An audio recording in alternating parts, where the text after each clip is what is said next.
వచ్చినటువంటి వినాయకుడు అమ్మఒడిలో చేరుకుంటూ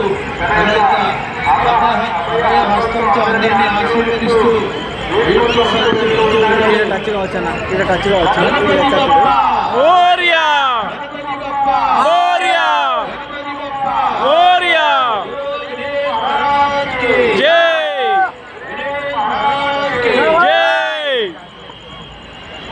టచ్ కావచ్చు. గంగమ్మ ఒడిలో సేద తీరుతున్న గణనాథులు.